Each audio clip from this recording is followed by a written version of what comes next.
career that fits you in the UK, US, and Canada. All right. And this is organized by Analytics. And what we do basically is to help people to break into different career paths, but first by finding the one that fits you ideally. I am Chukwuemeka and I'm the CEO of Analytics. I'll drive us through this session for today for us to be able to understand everything that we all want to know regarding this career path that we want to break into. All right. And what I want us to also hold me by my hands is that by the time we're done with this session, you clearly understand the red flags and also the in-demand jobs out there. Okay. And also the exact steps that you're going to take to position yourself for all these high-paying jobs with no prior experience. Okay. With no prior experience, how can you actually be able to get this with no prior experience? Okay, so first thing I want us to understand is about the quiet quitting phenomenon. All right, so when I was preparing for this session today, something very, very, very clear struck to me. 65% and 66% of Gen Zs and millennials are quietly quitting their normal 9 to 5. And why is this so? All right, why is this so? Most people are on the verge of quitting their 9 to 5 or leaving their current job. So for you that you're on this session, just feel free to type in the comment section the reason why you specifically have that same quiet phenomenon, all right? Quiet quitting phenomenon within you. Why do you want to transition? Why do you want to change roles? Why do you want to leave your current place? All right? Most people are going to look at it from the perspective of being lazy, all right? It is not being lazy at all. Because one thing I've realized that people are willing to work, but the work they want to do, is it what they actually want to be doing? Okay, Rita said breakthrough. Fantastic, let's keep that coming. Rita said breakthrough. Adewale said reason to provide for my family. Fantastic. Oroluwa said work-life balance, financial stability, comfort. Fantastic, 3 in 1. Work-life balance, financial stability, and also comfort. Zoom user said seeking for a job that will grant me a work permit and better remuneration. Fantastic. Kingsley mentioned freedom. John said remote work and freedom. Dele, career change of career path. All right, Dele and Antonia, that career change and change of career path, what's making you to think towards that direction? Okay, for instance, I'm going to start with myself. I said I studied civil engineering. So earlier in my career, when I was a civil engineer, Monday to Friday, we were going to sites. At a point, I got so dark and I got tired of my current job. I said, is this what I'm going to be doing till I'm old? Because if you're someone that goes to construction sites, you're going to understand how stressful it is. Monday to Sunday, you are under the sun. So I said, no, I don't want to do this anymore. And I transitioned. Okay, so there has to be something that will make you want to also transition. Violet, work from home, fantastic. V said career progression. Samo said take charge of my time and self-sustainability. Duke said at above 50, I need some rest and earn more. Fantastic. Gilbert, time for family and reasonable salary. Seeking for a job in line with my career path and sponsorship, hence a higher pay. Fantastic. All right, all these are all valid reasons why you need to actually make that move. Okay, so within you, there's already a brewing context of what we call the quiet quitting phenomenon. And this is found in mostly people that are above the Gen Zs, the millennials, even the guys before the millennials. 66% of population wants to transition. All right, and these things that we've mentioned right now, they are part of the reasons why when you're also looking at a job, you have to consider them, okay? So someone has said, oh, I want a work-life balance. I want a job that should be able to give me freedom. I want a work from home. I want a higher paying job. So if your current job is not giving you 3/5 of all these things that people have mentioned now, it means that there is a need for you to take action, all right?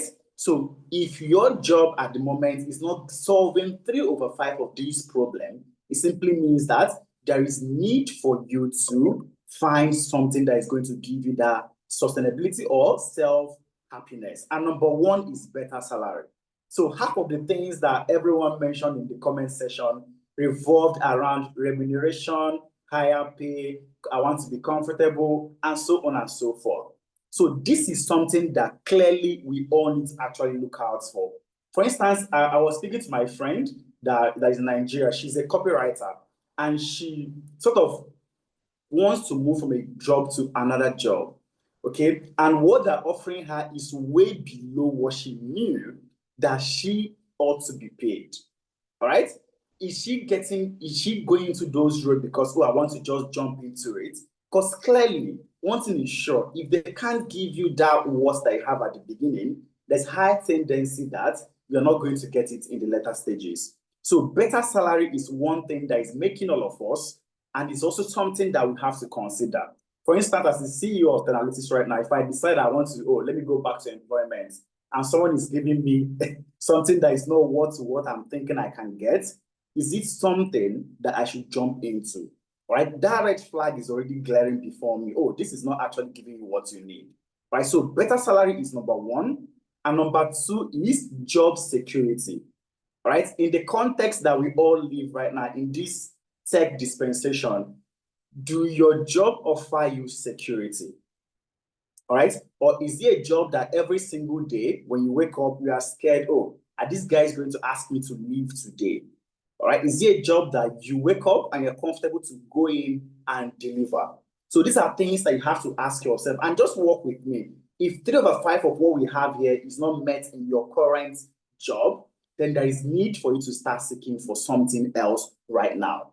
Okay, number three is work-life balance. I know there have been so many questions around, can you truly find a role that is going to give you a work-life balance?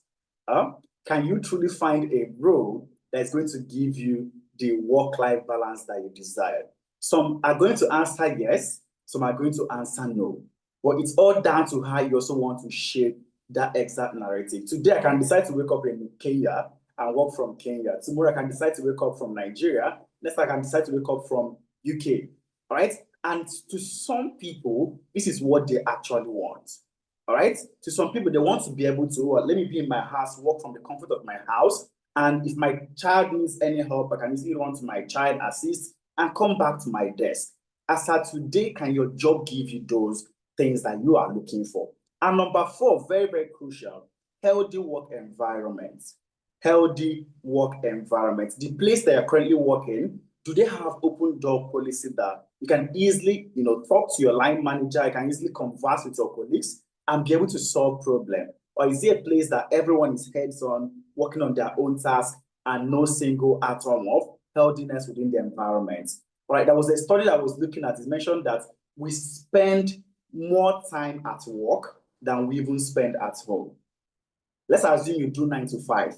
It simply means that once you wake up by, let's say, 5 a.m., between 5 to 9, you are trying to get to the office, right? And from that 9 to 5 p.m., you are in the office. When you get back, you are simply in your house between 5 p.m. or roughly, let's say, from 6 p.m. to 10 p.m. So you can see that you spend more time at work than you even spend at home. So it means that you need to be in an environment that is actually sustainable and that flexibility. So if everything I have on my screen right now, your current job is not meeting 3/5 of them, it means that there is need for you to start looking for something that is going to also give you that self-happiness. And one major place that we've seen that most of these things are infused is in the tech environment. All right, it's in the tech ecosystem. Are you looking for high salary? Is it flexibility? Is it work-life balance? Is it healthy culture? Most of them is embedded in the tech ecosystem. So clearly, you can see that there is one that is not in that exact slide. So if you go to the slide before, you notice that we have that job security there, right? But in this one that I'm showing right now, job security clearly is not here, because in this era of technology, there has to be advancements that you are bringing. Okay, so security is now dependent on your value offering. Okay, but if what you are looking for is embedded within these four things that we have highlighted here, if it's high salary, if it's flexibility, healthy work environment, work-life balance, there is a place for you in the tech ecosystem. All right, and one thing I always try to mention to people is that there's always questions around, oh, but I'm coming from a background that's entirely different from the tech. I'm coming from science background. I'm coming from being a teacher. I'm coming from being a driver. I don't even have any experience at all. do I have a possibility of still getting into the industry? This is one major question that most people always have within themselves. And the answer to that is clearly yes. All right? Whether you're coming from a science background or whether your background is tilted towards the arts or even no background at all, there's a place for you in the tech ecosystem. All right? Before we jump right into it, one major thing I always mention to people is that when you're also looking to transition, make sure you're transitioning from your transferable skills. So clearly, let's have one quick example. Now, this is Mr. Ade, all right? And Mr. Ade used to be a teacher back in Nigeria. This is Mr. Ade. He used to be a teacher back in Nigeria. Now, as a teacher that Mr. Ade is, Mr. Ade have had instances where he interacted with the students. So Mr. Ade interacted with the students. He also interacted with the parents of these children. And also by virtue of being a teacher, he interacted with the management of the institution. So Mr. Ade have interacted with several stakeholders. And remember, he is a teacher. So in the instance that Mr. Ade has moved to United Kingdom, he used to be a teacher when he was in Nigeria. Okay, this is when he was in Nigeria. Now he moved to UK and he wants to break into the tech industry. And to him, he feels like, oh, I've not really had any experience in the tech sector. I've not worked in the tech space. I don't have any skill that transitions to tech. But is that entirely true? No. Because all these activities that Mr. Ade had to perform here, so when you look at this interaction with the students that Mr. Ade did, interaction with the parents, and also interaction with the management, what you are going to call all these various activities is simply what we call stakeholder analysis. All right, stakeholder analysis. So by virtue of performing all these singular activities, interacting with the students, interacting with the parents, interacting with the management, Mr. Ade have carried out what we call stakeholder analysis. And if Mr. Ade wants to break or change career paths now, it's easier for him to now look for which career paths in the tech industry is stakeholder analysis a requirement for me to excel there. Okay, which career path in the tech ecosystem is stakeholder analysis part of the skills that is relevant to people breaking to that industry? Now, and that exact career path is what we call business analysis. All right, business analysis. So Mr. Ade can now clearly mention that, oh, while I was working in Nigeria, while I was teaching with Graceland Institute, blah, blah, blah, blah, I used to be a business analyst. And part of the things I did was to make sure and guarantee the interaction between the students, the parents, and the management. But remember, Mr. Ade used to be a teacher. So you can see he didn't throw away his initial years of experience. With that same years of experience that he had working as a teacher, he found the skill within that space that relates to the tech ecosystem, and that is stakeholder analysis. And after finding that skill, which is stakeholder analysis, next thing he did is which tech industry, which career path does he relate to? And that is business analysis. So if he now decides to move to business analysis, he's not going to be coming there as a fresher. Okay, he's not going to be coming there as a fresher. He's going to now learn business analysis proper and still mention that he's been in that space because he's actually practiced business analysis while functioning as a teacher. So clearly, have you seen how you can actually utilize your initial years of experience and build up to the place that you want to be? Have we seen this clearly? Now, if Mr. Ade now decide, oh, I want to move to cybersecurity because, oh, I'm hearing that cybersecurity is the next big thing. Cybersecurity is where the money is. Cybersecurity is where the things are happening.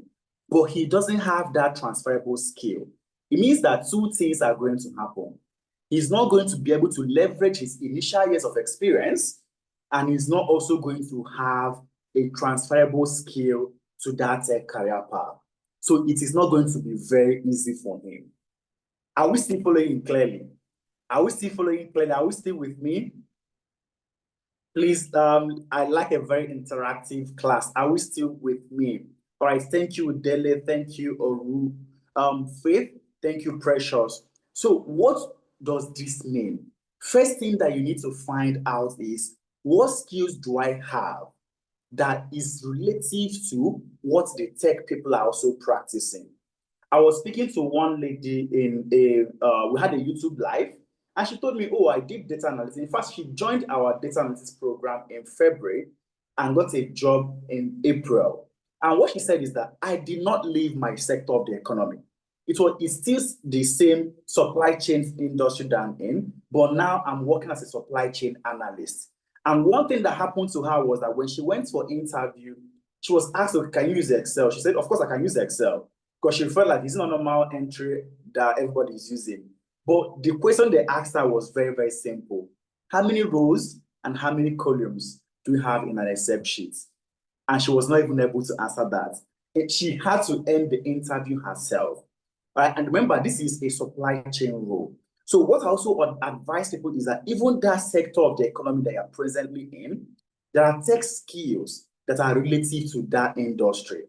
All right, there are tech skills they can actually use to provide more value. All right. And what I want to show us now is people that have been able to make this move. And that is not just people in the science, arts, or different sectors of the economy. All right. No matter where you are coming from, it is possible for you. Right. So we have Evelyn. Evelyn used to work as a nurse. For 15 years, she'd been working as a nurse in the United Kingdom. And at a point, when she came to us, she mentioned that, oh, I'm tired of going into the office. I want a role that I should be able to work from the comfort of my house. Right? And Evelyn transitioned to being a data engineer. All right? She transitioned to being a data engineer from being a nurse after 15 years. Now, we also have John. John transitioned from being a medical doctor to becoming a data analyst. Now, these are clear science-based career path. Clear science-based career path. And this is to show you that it is highly possible. All right? Evelyn from being a nurse to becoming a data engineer. John from being a medical doctor to becoming a data analyst. As well as Tony from being a pharmacist to transitioning to being a data analyst. So all these guys are all in the science aspect of things, right? But they all were able to transition to the tech industry because they said, at this point, I'm tired of doing this. I want these other aspects that the tech ecosystem can offer. And they transitioned, right? And then we'll have people that also transition from non-technical background, okay? Non-technical background. We have Tammy Vaughan. Tammy transitioned from being a lawyer to a business analyst, all right? From being a lawyer to becoming a business analyst. We have also Osaubo. Osaubo transitioned from being a sales personnel to also the tech industry. Same thing with Ngozi. She transitioned from being a customer service rep to the tech ecosystem. And this is to show you that we've seen people from the science background. We are seeing people from the tech background. Even people without any career path at all. Can they actually have a stake in this ecosystem? The answer is yes. All right. So clearly, we also have Ikmat. So I love Ikmat's story, and I think I'm going to play her story before we move on with the session. I'll just play, it's a 2-minute clip. Let's hear what she had to say. Because she transitioned from a career path that is stay-at-home mom. She'd not done anything. Her own role is, as she mentioned, is that she used to be a stay-at-home mom. So if people from the science background can come into tech, if people from art background can come into tech, if Ikmat that has not even experienced any can also come into tech, what makes you think you cannot actually break into that tech industry? All right, so quickly, let's hear what Ikmat had to say before we continue immediately. Okay, this is not playing. This is not playing. All right, before the session is over, I'm going to play the Ikmat video so that we hear what she had to say and how she was able to make that transition. In fact, I'm even going to show us one very interesting testimonial that we got from someone. So quickly, let me quickly log on to LinkedIn so that we even see that all these things are possible. So I was scrolling through LinkedIn earlier this week, and I saw that we actually had someone that joined our session from secondary school. I mean, if you are in West Africa, you understand the concept of secondary school. So this individual joined our program from secondary school. So quickly, let me show everyone what he had to say about his own experience as well, so that we can clearly see that all these things are actually possible. All these things are actually possible. So his name is Christian. So Christian finished his SS3, and his parents were pushing him, oh, we want you to break into, we want you to start doing something, we want you to do this, we want you to do that. And they came to us. From just finishing SS3, Christian is currently working for an industry without even getting a degree. So when I mention all these things, I love speaking from a place of results. I love speaking from data, so that we can always see that it is very, very possible. So let's see what Christian posted. And I want us to also be challenged. Feel free. Look for him on LinkedIn. Look for him anywhere and ask him how he was able to make this transition. So I hope we all can see my screen.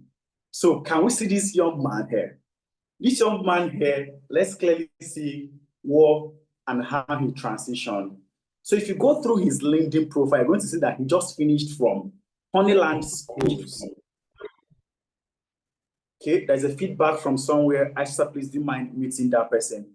He just finished from Honeyland Schools, and this is just a secondary degree. All right, and from there, he came to us, and he was trained between September and December.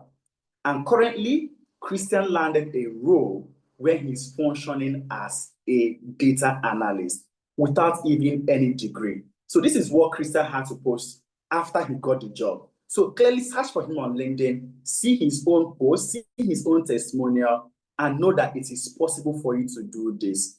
So clearly what he said is against the odds, landing a tech role at 18.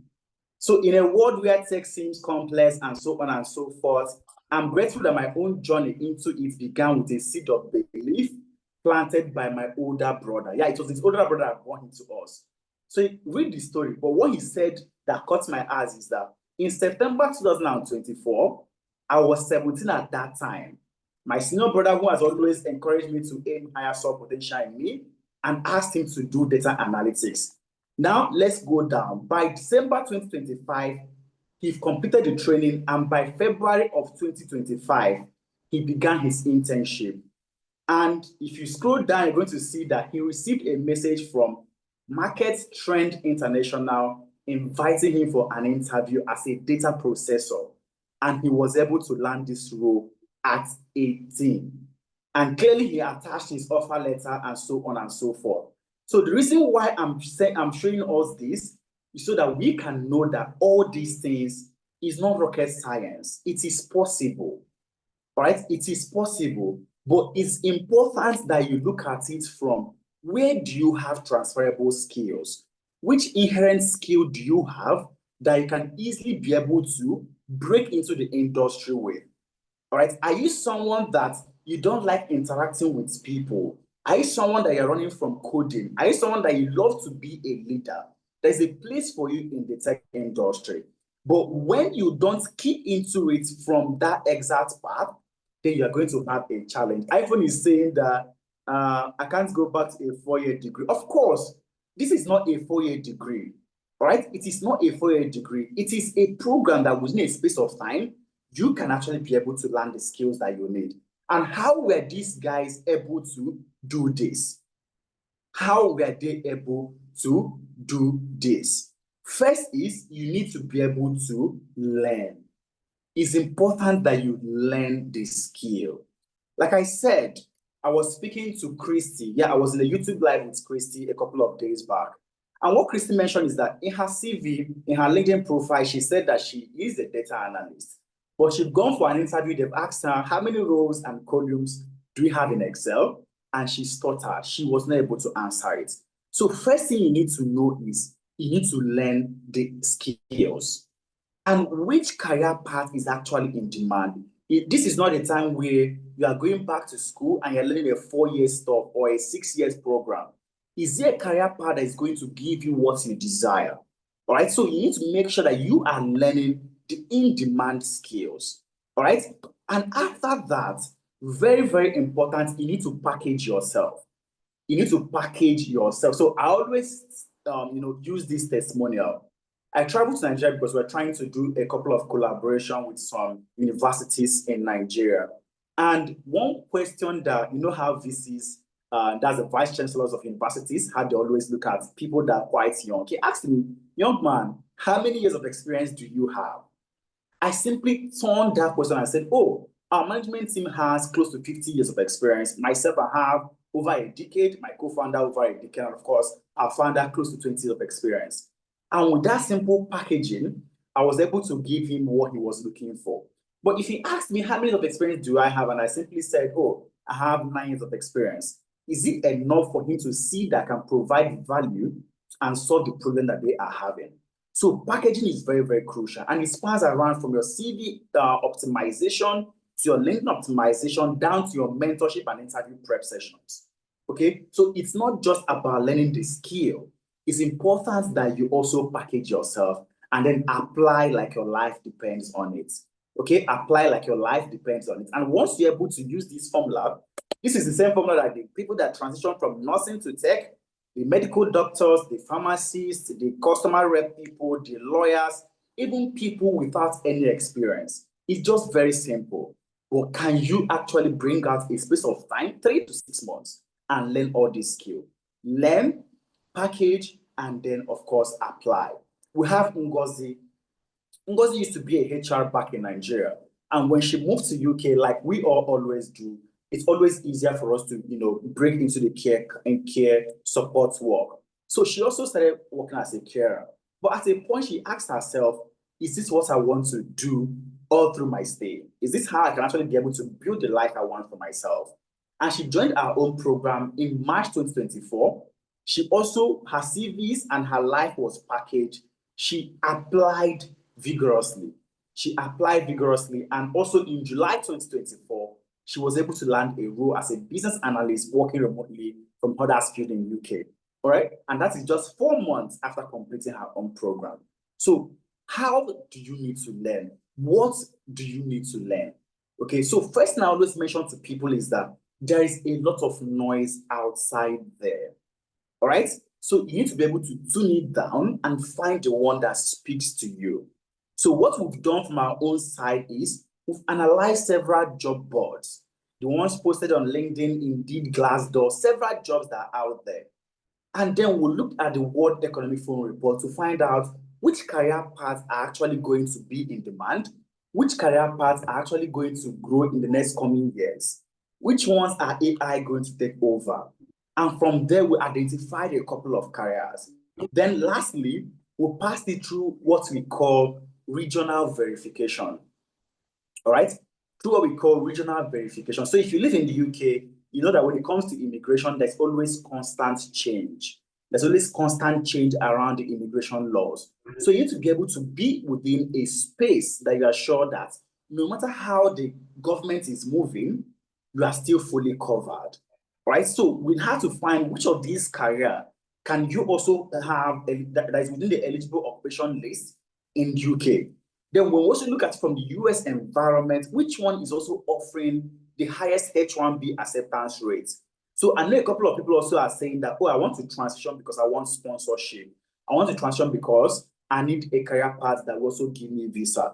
All right. So we've also done all those groundwork. And also in Canada, which of these careers has the highest provincial nominee programs? Okay, the priority streams. So these things are what we've done. And we were able to come up with all these 8 career paths. All right. Business analysis, data analytics, data science, data engineering, agile product management, which is also the Scrum Master, cyber security, HR analytics, and also financial analytics. So no matter any aspect of these 8 careers that you decide to transition into, you are fully covered within the future of jobs, You're also covered from the aspect of the sponsorship itself. So what you now need to do is, which of these aids is speaking to me? Which one do I have transferable skills towards? All right. And one key takeaway that we also saw from the new immigration laws that UK is currently doing is that, for instance, it used to be 18 months, used to be 2 years rather. But with the new proposal, it's not saying that, okay, within 18 months, you need to find, that's your graduate visa. And all these 8 career paths, it is highly possible that before that 18 months, you should be able to land a job that is going to sponsor you.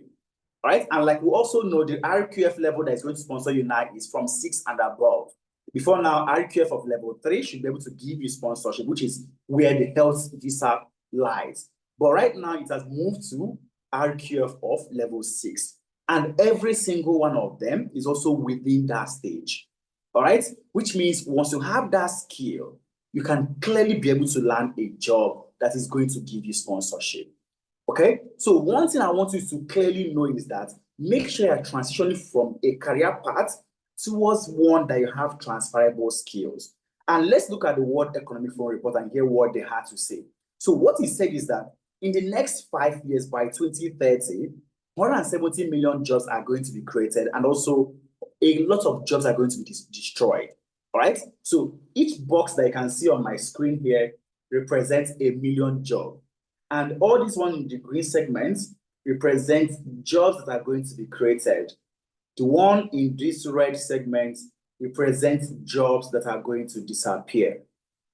So what you want to do is to make sure that you are moving from this red hand side towards the green hand side. All right, you want to make sure you're moving from the red hand side towards the green hand side. You are moving away from the jobs that are going to disappear to the ones that are going to improve.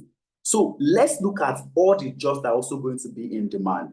So everyone that we have on this left-hand side represents jobs that are going to grow, while the ones on this right-hand side represent the ones that are going to decline. So if you pass all the 8 career paths that were identified, you are clearly going to see that they are also within the highest in-demand jobs out there. So the number one being the big data specialist, all right? Number one being the big data specialist. You can clearly see if you are doing anything that revolves around data analytics or doing data processing or doing data engineering and so on and so forth, you are among the big data guys. So you are clearly the fastest growing job as of today. I know there is always this concept of AI is going to take our job, AI is going to take our job. But if you've been following this trend carefully since last year, as of 2024, AI and machine learning used to be the fastest growing job.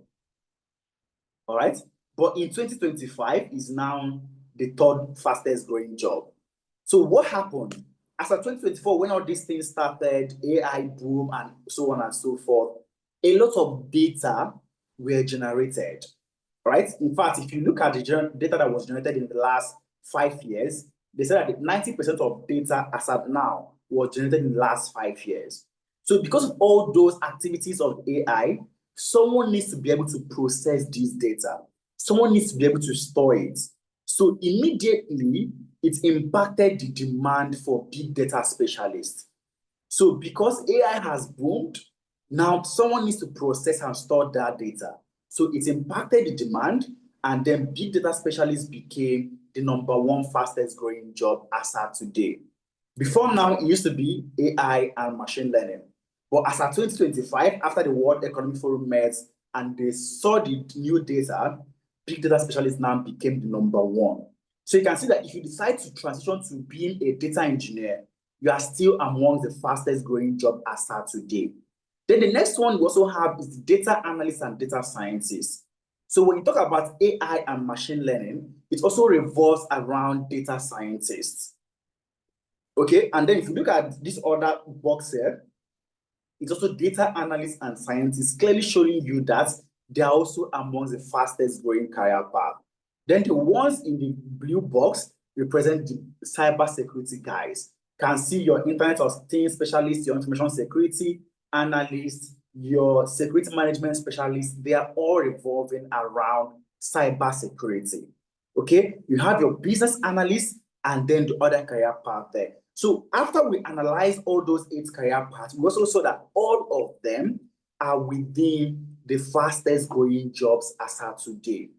Now, is it just these 8 that is amongst the fastest growing job? No. For instance, let's take a look at this box within this space. All right, clearly you can see that we have these guys, your DevOps engineer, your renewable energy engineer, your robotics engineer, your blockchain engineer. But I have one very question for everyone.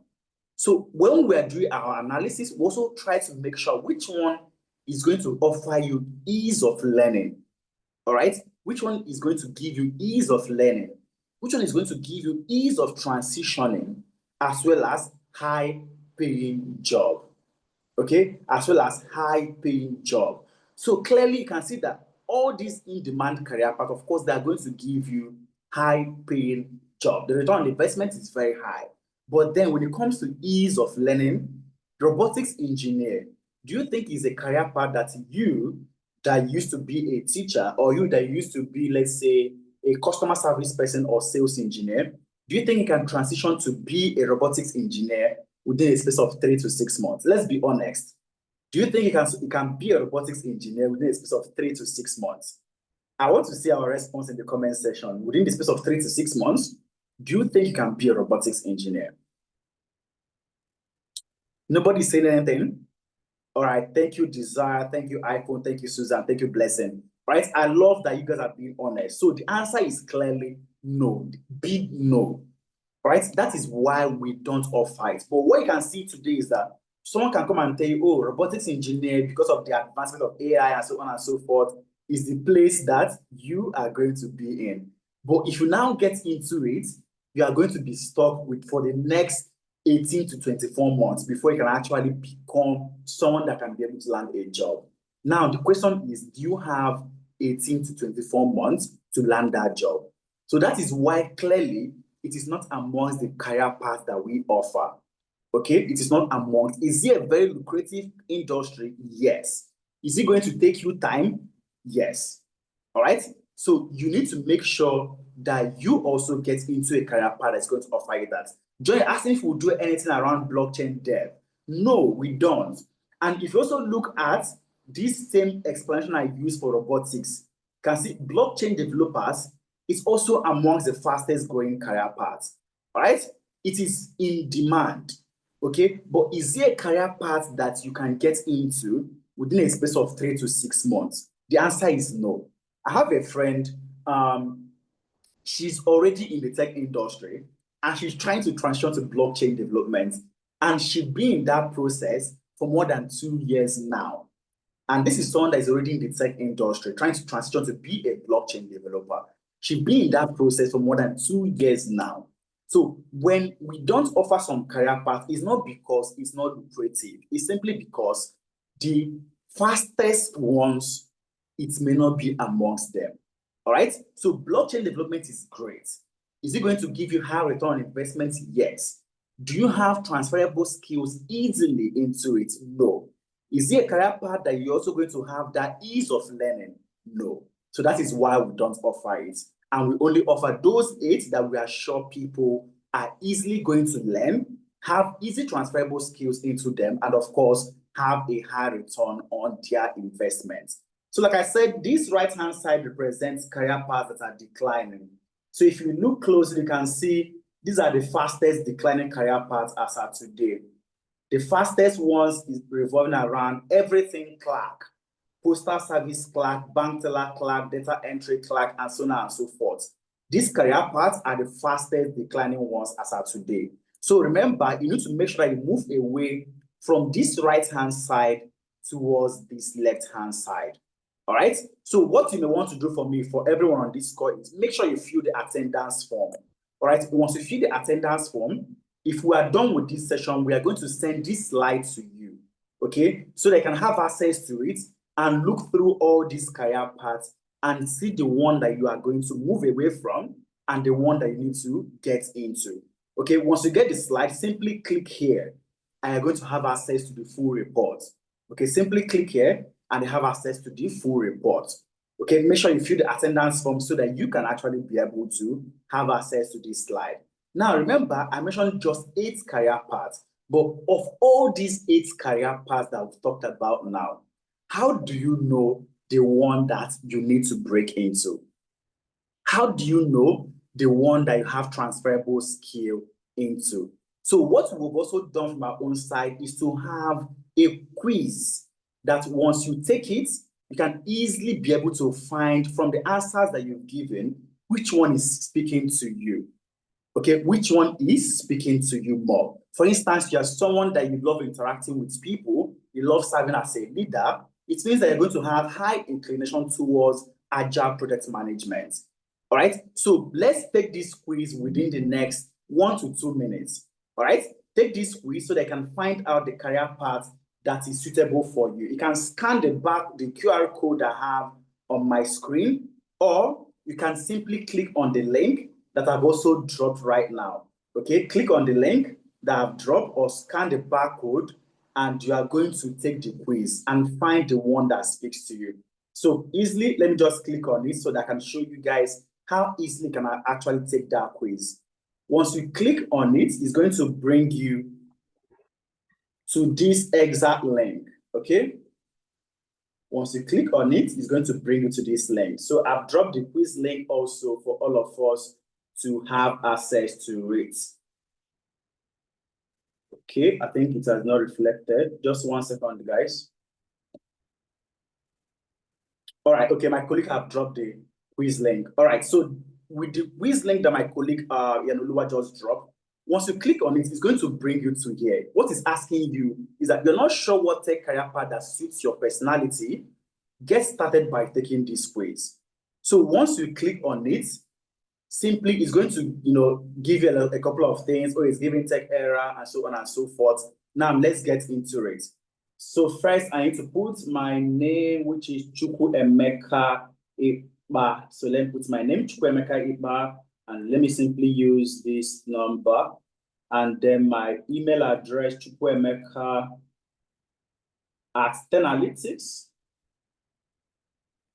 Analytics.io, and simply agree to this and next. So once I'm in it, it's asking me, how do you feel in group setting or team discussions? Now, if you don't want to get into a career path where in the next 1, 2 months or 3 years, you are already walking away and running away from it. So you need to make sure you take this quiz. So it's asking me, how do I feel in group setting? Oh, I thrive, I love engaging, leading, or just connecting. I'm selective, I like people, but I need balance. I prefer to work solo or behind the scene. That's my kind of person. So I'll simply select it, right? And after selecting it, it's now asking me what best describes your current or most recent job. So I'm not answering, okay, what am I currently doing? I'm a caregiver, I'm a customer service, I'm a nurse, I'm a teacher, I'm an accountant, I'm so on and so forth. So let me say I'm a teacher because I'm actually teaching everyone on this conversation now. So I'm a teacher or educator. So I've selected that. Now, which of these sounds more like me? I like solving problems with people and organizing teams. I prefer working with data and finding patterns. I like creating processes and workflows, right? So let me select the one that speaks to me. I prefer working with data. Okay, how comfortable are you with tools like Excel, Google Sheets, or numbers in general? Okay, I use it when necessary, very comfortable, somewhat comfortable, and so on and so forth. So very comfortable because I'm a data person. I love interacting it. So he's not asking me, what's your take on coding? Am I running from coding? Is it something that seems big? Is it something that seems small? Okay, I'm okay with light scripting. I prefer logic puzzles and so on and so forth. So for me, I am curious, but not sure if I will enjoy it. So that is where I'm going into. So what kind of environment do I also thrive in? Strategy and decision-making roles. Just count me in. Anything strategy and decision-making, count me in. So let me select that. So what's most important to me right now? Job security, landing a high-paying job as SAP. I want to lead teams and projects. Remote work and flexibility. I like enjoyment.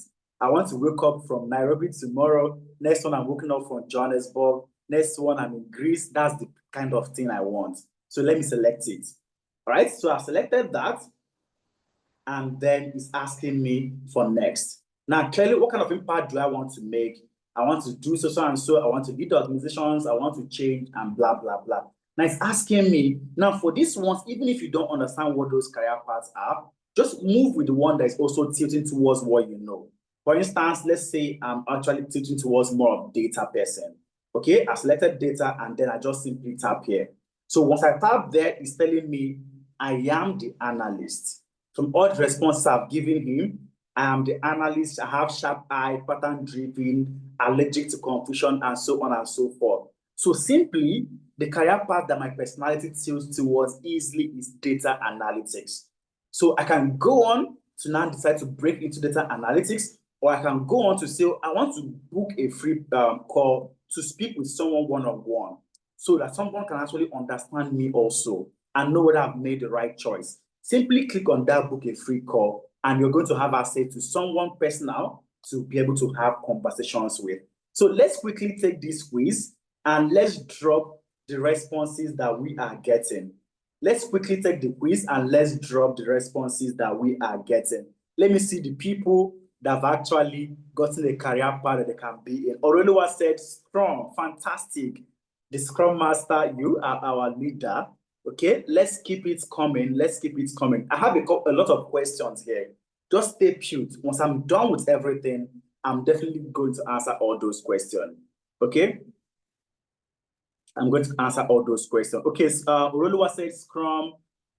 Faith said Agile Project Management, that's Scrum. Joseph, cyber security, or Joe Noka, cyber security, but I don't know. Okay, yeah, if you feel like you don't know, remember there's a link there for you to also book a free one-on-one conversation. All right. Samson said data engineering, but not sure of that. Fantastic. Oyeni, you said business analysis, but I'm scared of the tools. Okay, I'm still going to explain all those career paths, so fear not. I will explain every single one of them so they can actually understand it better also. Adewale CyberSec, Pretty Damn Cell, Business Analysis, Susan Scrum Master, fantastic. So let's keep it coming so they can also find the people that you're in the same bucket with, all right? So the quiz helps you to easily find the career path that you're more aligned to. All right. Now, if you now feel, oh, if you're more aligned to Scrum Master, there's a reason why you are there. One is that I can tell you for a fact that you are running from something that has to do with numbers. Susan, am I correct? Are you running from numbers? Are you running from numbers, or you're running from everything that has to do with coding, or you have leadership skill embedded within you? Fantastic, yes. So if you are running from numbers, there is no need you now say, oh, I want to be a cybersecurity, I want to be a data engineer, I want to be this, I want to be that. Because it's definitely going to haunt you in the end. And this is one of the red flags that people do not consider. All right? Clearly, Faith, you are running from numbers and you also have leadership skill. So definitely you are going to be tilted towards agile project management. So all this is to find the best fitting career path for you. I know sometimes you are going to look at it from, oh, but how can I actually be able to learn these things? Remember, we are here to actually help you learn. All right. And our own learning model is to have real life interaction. The same way I'm conversing with you right now, that is how you're going to have someone in the classroom teaching you also, having this live interaction. Okay, so you also have your self-paced aspect. So you have your live instructor class where someone like myself is teaching you those career paths. And also you have the self-paced aspect where you now have curated videos that you need to watch to be able to come to some extent that you need to be at. Okay, and one major question that people always ask is, oh, but financially, I'm seeing that data engineers are earning more, cybersecurity guys are earning more. For instance, for someone like Faith and Susan, if they look at this, they're going to say, oh, but cybersecurity is earning as high as 65K in UK. And in data engineers, 65K in UA rather, and then cybersecurity 57K. But agile project management is giving me something between 53,000. If you now decide, oh, I want to go to the path that has more money, that means you are ignoring your red flags. Because clearly, if you are running from numbers, if you are running from coding, and you now say I want to be a data engineer because of the money that is there, you are going to struggle. all right, you are going to struggle. So ignore what the money is saying now. So I have another question for all of us. Let's look at what I have on my screen right now. Let's compare data engineer and data analytics rather and cyber security. So clearly, let's say that you are a data analyst and you work in oil and gas. Oil and gas. And I'm a cybersecurity person and I work, let's say, with government agency. Government agency. Who do you think is going to earn more? The data analyst in oil and gas or the cybersecurity guy with government agency? Who do you think is going to earn more? Let me also see how we're also looking at this transitioning thing. Thank you, Oreoluwa. Oreoluwa said oil and gas. Faith said data analyst. Michael said oil and gas. And we are 100% correct. All right. So most time, your earning power is also going to also be relative to the sector of the economy that you are in. As a data analyst working in oil and gas and as a cybersecurity person working in government agency, clearly the data analyst is going to earn more than the cybersecurity guy. But do we have cybersecurity people that is going to earn more than data analysts? Also, yes. So that is why I always say when it comes to the money exists in all of them. The money clearly exists in all of them. So don't hinge your own decision making on financials. Rather, hinge it around the transferable skills that you have. Which career path are you more tilted towards? Hinge it on that, and definitely you are going to have a smooth sailing transition. And even when you look at it from the immigration laws, I know the UK, the new proposal for your job to offer you COS, that certificate of sponsorship, it needs to be above 41,000 pounds. Yeah, it needs to be above 41,000. Before it used to be around 38,700, but right now it should be around 41,000. If you also look around what all these career paths are offering you financially, you are clearly going to see that they are all above that minimum requirement for your COS. Okay, so clearly you have what it takes. All of them have what it takes to give you what you are looking for.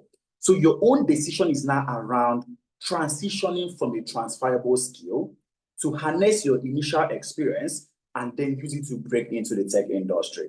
All right. And once you've identified that career path, next thing you need to do now is to package yourself. Packaging is very, very important. And I always say that it is competence over credential. Competence over credential. Personally, for me, we were trying to hire a data analyst. And one guy came to us and said, oh, I'm a Google certified data analyst. He said Google, there's another best company called, I think, IBM as well. Now, we simply gave this guy, okay, take this case study and work on this. The guy was not able to turn in something that was amazing. Now, we had another guy that he didn't have any certificate from anywhere, okay? But he simply worked on the project, showed us his portfolio, and it was glaring that he has the skills. It was glaring that he has the skills. Now, who do you think we're going to take? Of course, we're not going to hire the guy that is saying, oh, I'm Google certified data analyst with master's degree from University of Hull. We didn't hire the guy. We simply hired the other brother that he didn't even have any master's degree. He didn't have any certification from anywhere, but he can do the job. All right. And that is one acronym that the tech industry stands for: competence over credential. Nobody, in all sincerity, cares about the certificate that you have. Okay. And if you also saw what Elon Musk posted earlier this year, let's clearly see what he said. He said, if you're a hardcore software engineer and want to build everything up, please join us by sending your best work to code@x.com. Then he said something that actually caught my attention. We don't care where you went to school, or even whether you went to school, or what big name company you worked at. Just show us your code. So this is simply how all the sectors of the economy has evolved. Nobody cares where you went to school, or whether you went to school at all, or even the big name company you worked at. What everyone is looking at is what can you do? And once you are not able to show that value, you are not going to get the job. And how can you package yourself to show the value that you can offer to this company. Number one is you need to be able to have a portfolio to show evidence of work that you've done in the past. So clearly, let me also show us one portfolio of a past student. So when you get this slide, simply click on any of them. Let me click on this second one. So once I click on it, it's bringing me to this exact page, showing me the portfolio of Victoria Madu, right? So if you scroll down, you're going to see that she worked on deep care hospital ER visit analysis. All right, she worked on this. She also worked on Redox airline analysis. She worked on Express Tech food delivery. She worked on Nestle products analysis. She worked on Zenith electronics analysis. Now, when you check all these sectors of the economy, you're going to see that the first one, deep care hospital ER visit analysis, is in the health space. Second one, Redox airline, is in the aviation space sector. Supply chain sector, FMCG industry, and Zenith technology space. Now, when a recruiter sees this exact individual, do you think they're going to hire you with a master's degree from University of Hull? Or do you think they're going to hire someone showing them, oh, I've worked in the health space, I've worked in the aviation sector, I've done something in the tech industry, I've done something in the FMCG, I've also done something relative to supply chain. Who do you think they are going to hire? You with a master's degree from University of Hull, or this guy that is showing them things that he's been able to do in the past, showing evidence. Oh, while I was consulting with analytics, I worked on the hospital ER visit analysis, and I had to analyze the data to find out the average waiting time that we had. In Q1, we had 3,000 people. I was able to do this, I was able to do that. And because of it, it improved our average waiting time from 36 minutes down to 30 minutes. And because of that improvement, we were able to increase our turnover. And by virtue of increasing our turnover, it improved our revenue generation. So you can see how what I was doing tied down to revenue of their organization. So when you speak like this, definitely recruiters are going to know, okay, this guy have done something in the past and he have shown value to the organization, which means there's possibility that he's going to show value to us as well. So all these things are what recruiters are looking for.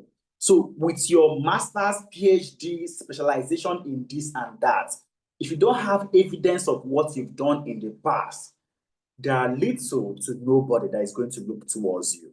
And after that, we also help you with CV optimization. One major challenge that people have is that we apply to job with just one CV. That same CV we used to apply to a data analyst, we are using to apply to business analyst, we're using to apply to HR analyst, and so on and so forth. So it is not going to get you hired. Even if it's the same title, even if it's the same data analytics that you're applying for, the specifics to organization differ. So you need to learn how do you tailor down your CV to the specifics of the job. So what we do for you is that 2 months after you joined our own program, we are going to work on your CV and then teach you how do you tailor it down to the jobs that you're applying to. Okay? And then LinkedIn optimization, how do you become visible? How do people see you? Because perception is very, very clear. If I'm trying to hire someone, I go to their LinkedIn and I'm seeing that the person is posting about, let's say, I'm hiring you for a cybersecurity role, and on, let's say, Instagram, you are behaving like those guys that wear hoodie. Do you think I'm going to hire you? Or on LinkedIn, I'm seeing that you're talking about things that is not even related to security. You are not even secure. I'm not going to hire you. So LinkedIn optimization is also very, very crucial. So when you join, we're also going to walk you through a 90 days challenge to help you build up your LinkedIn profile so that when someone look at it, they're going to say, oh, this person is in the tech space. This person is in supply chain. This person is in data. This person is in cybersecurity, and so on and so forth. And also teach you how to navigate the job market. This is very, very crucial. It is very, very, very crucial. How do you navigate the job market? So what we do is we bring in experts and help them to help you understand the different markets that exist out there. And then interview prep sessions. How do you answer questions using the STAR framework, which simply stands for situation, task, action, and result? For instance, using that Victoria's portfolio that we looked at, She can say, oh, she been asked, hi, Victoria, tell me about a time where you worked on a data and you were able to provide value to your stakeholders. She can say, oh, while I was consulting with analytics, I worked on the hospital ER visit analysis data. It was a project that we were doing for a client. And there, my task was for me to be able to identify how we can actually be able to improve our average waiting time. I did this, I did that action, and because of it, we improved our average waiting time from 36 minutes down to 30 minutes. And because of that, it improved our turnover, which in return improved our revenue. So you can see how using the STAR framework can help you speak. So clearly, we also teach you how do you answer interview prep questions by having these sessions with you. And we provide you with job references and also on the job support, and very, very important, weekly mentorship sessions and Upwork sessions in case you want to learn how to freelance, want to make £50 here, $50 here, €50 here, and so on and so forth. So you can see that it's a full package, all right? Well, first of all, we've taught you the skill, and then we're giving you the various things that you need to be able to package yourself to show value, because these are the things that recruiters are always looking for. And remember, the program is for 8 months, all right? 6 months classroom learning and 2 months internship. And this means that you are going to be working with 2 different companies. You can comfortably say, oh, I've been able to consult with Analytics and I also intern with Amdari. So this makes it possible for you to have 2 leading tech companies in your CV. And these are things that recruiters want to see. Oh, I've interned with Amdari, I've consulted with Amdari, because we don't even advise our students to say that they are students. Clearly mention that you are consulting with us, you are working with us, because these are things that they want to hear. All right. And then how do you apply? So what we've done from our own part as well is, remember, we are going to teach you how to tailor your CV. Never reuse a CV when applying to jobs. And make sure that you at least apply to 10 quality jobs per day. Okay. And what we do from our own side is we have some paid platforms which we scrape jobs from. Okay, for instance, just quickly, we scrape jobs from, for instance, for people in the UK, we use the UK visa jobs. All right. So right here, you can easily see this UK visa jobs is a paid platform. And what we do is we scrape those jobs and provide it for our participants to apply to them. So once you come here, what we do every day is we get which jobs are for data analysts. All right. Once we get the data analyst job, we scrape it and we send it to our participants to also apply to them. So you can see this one that is here: finance data analyst, sector data analyst intern, data analyst from University of Oxford, and so on and so forth. So all these are paid platforms. We have subscriptions to most of them, some in the US, some in UK, and also some in Canada, and some in us, of course, in Africa. And once these jobs are scraped, we provide it to you to apply to them. Okay, and this is how we simply help our people to simply move from learning the skill, packaging themselves, and applying to these jobs. Now, I always mention to people every time that our success rate is simply at 89%. We have 89% success rate. So what does this mean? Of 100 people that come to us, 89 get to move on to greater things. Now, the 11 that didn't move on, does it mean we gave them something different? No. It simply means that applying to job is now your own responsibility. So we are going to teach you the skill.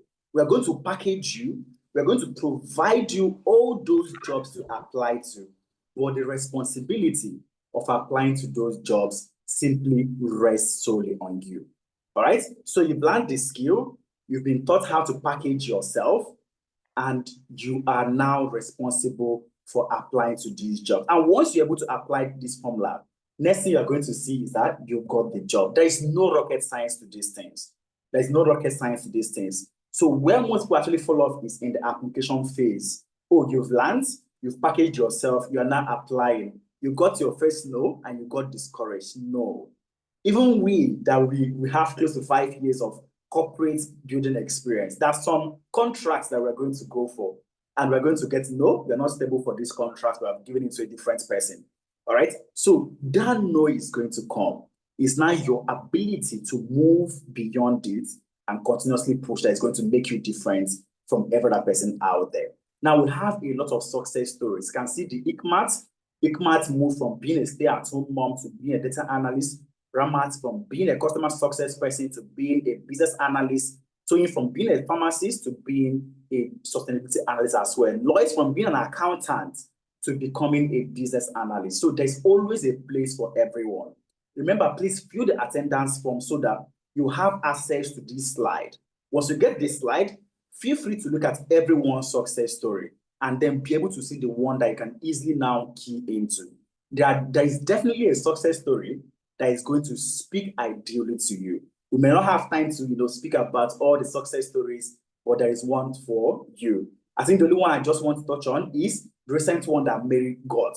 So Mary had no experience in tech, and she was working shifts in UK. All right, she joined the business analysis program in November 2024 and got her sponsorship in March 2025. You can see her letter, dear Mary, your application under the skilled worker route for the immigration rules has been successful, and she secured a job as a business data analyst with NatWest on full visa sponsorship. So all these 8 career paths has the possibility of helping you to get into the tech space, helping you to earn higher, helping you to also secure visa sponsored jobs and give you the flexibility that you are looking for. So quickly, in the next 10 minutes, I will try and explain all those 8 career paths, okay? So that you can also see which of them is actually speaking to me more. For instance, first that we have on this list is business analysis. So these are people that their responsibility is simple. They come into the organization to improve and optimize the processes.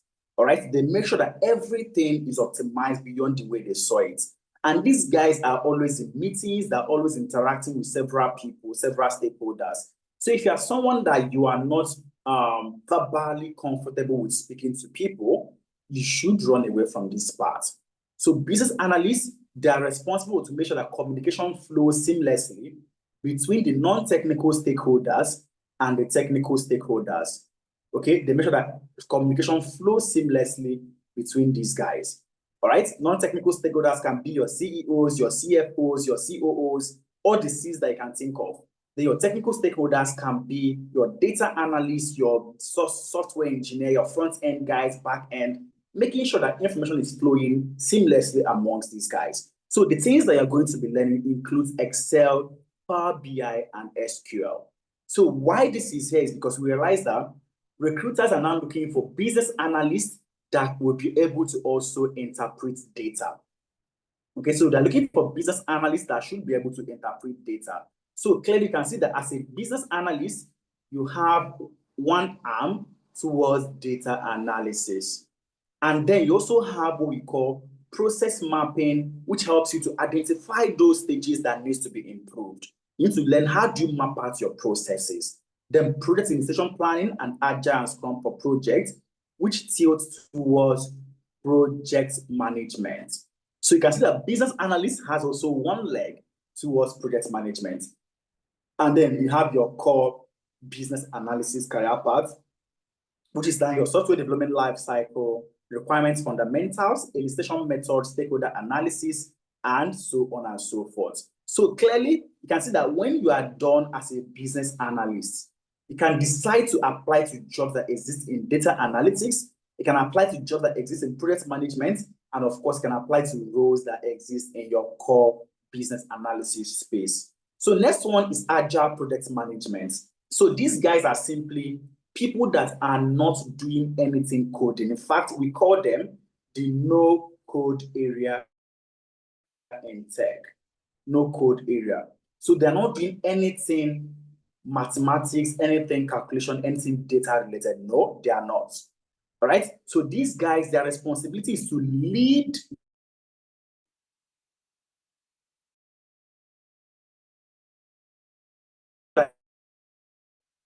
everyone is working using agile methods. Confluence, how do you, all right? So if you're someone that you have leadership skills, if you're someone that you love being in charge of people, if you're someone that can easily also converse with your team, If you're someone that you're running from coding or anything technical, then you should be in the agile project management space.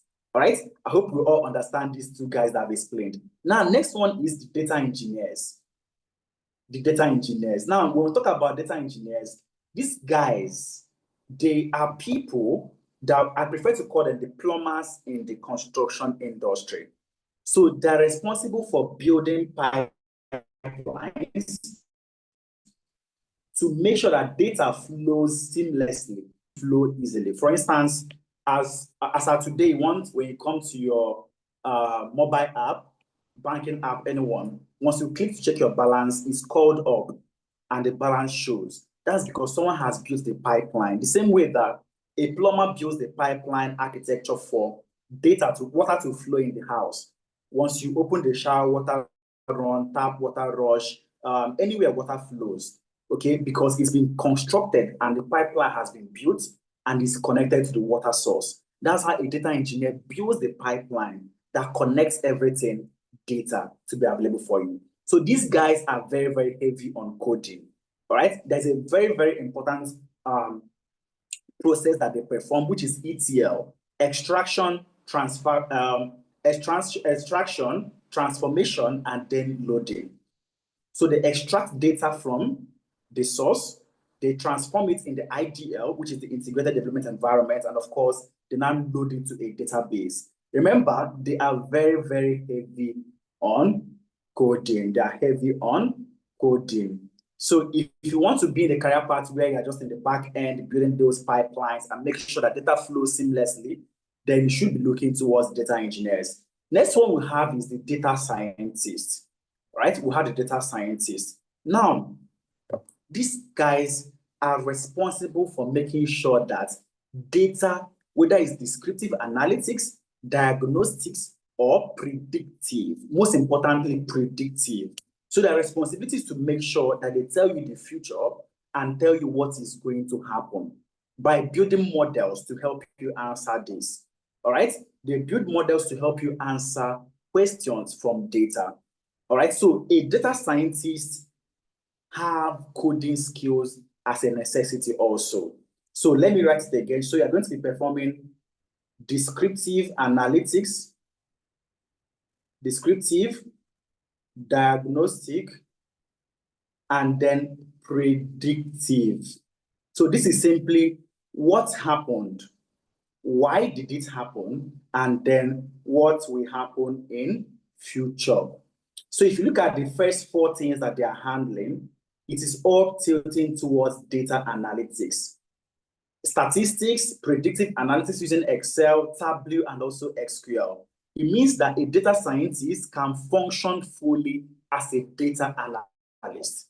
All right, a data scientist can function fully as a data analyst. Then from Python downwards is now where they now learn how do you build predictive models that is going to tell the future.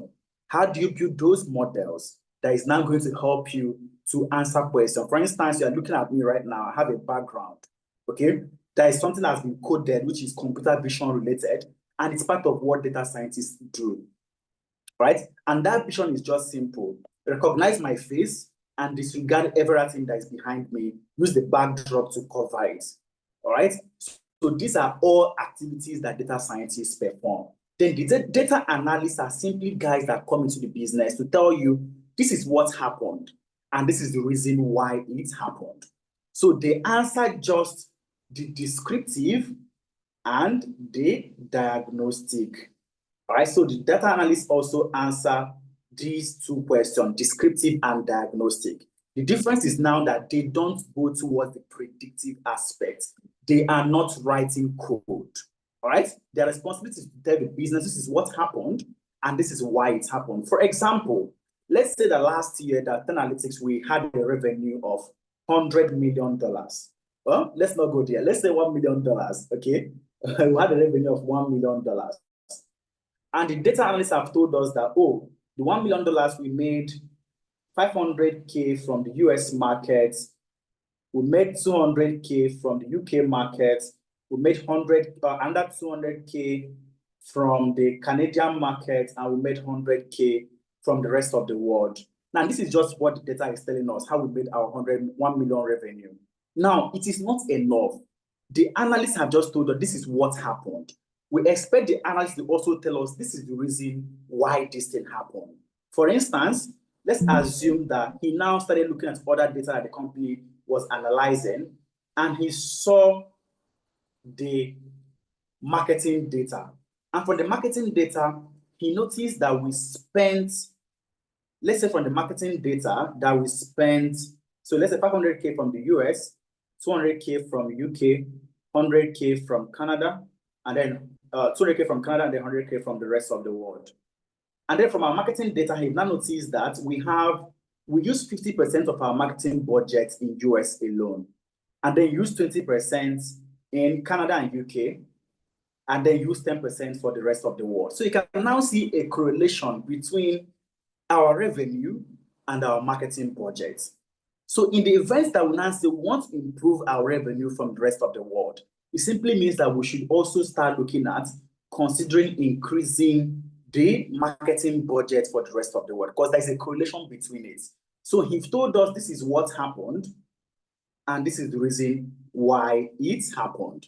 So if we're now looking to make improvements, we should consider correcting that why.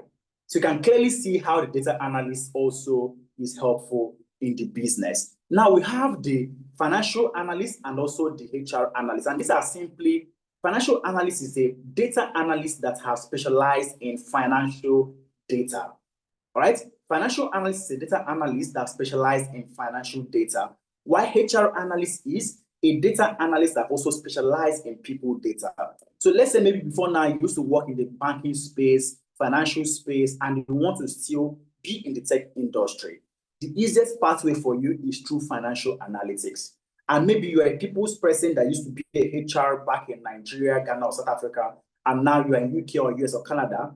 You can easily also leverage HR analytics to break into the tech space. So all these also are all career paths that is also very, very crucial. Then lastly, we have the cybersecurity guys. So cybersecurity, the model that we offer here, I tend to refer to is the medical approach, okay? Because we have different aspects of cybersecurity. We have the blue team, which is responsible for defense. We have the red team, which is responsible for attack, all right? And what we have has to cover its entirety. We can see that clearly. You are starting with overview, and then you're moving to your information security principles and risk management, and then you move to network security. So this helps you to even function as a network engineer. Then from here downwards prepares you for you to function as a what we call SOC analyst, which is also a defense-minded guy. All right, and then from downwards, which you have your open source intelligence monitoring down towards your exploitation, you're now learning how to function as a pen tester, which is also attack-minded.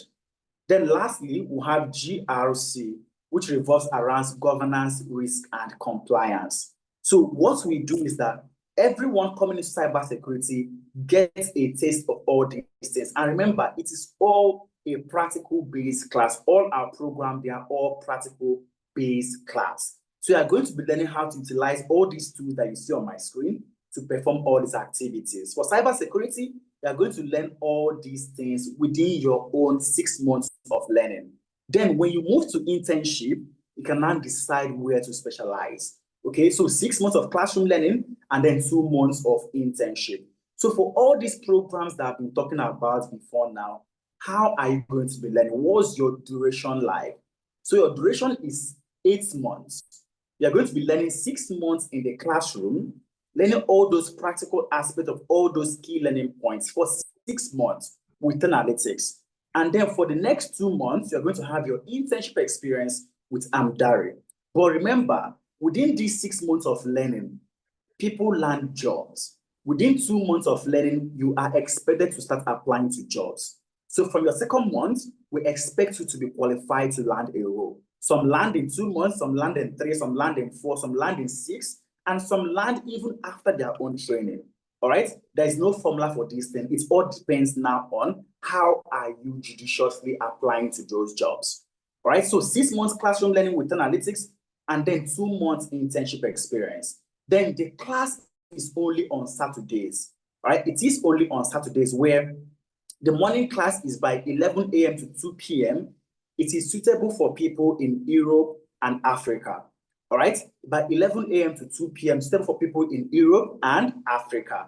And then we'll have the evening class that is by 6 p.m. to 9 p.m. West African time, which should be around 10 a.m. Mountain time, suitable for people in North America. So if you're in US or you are in Canada, this is also suitable for you.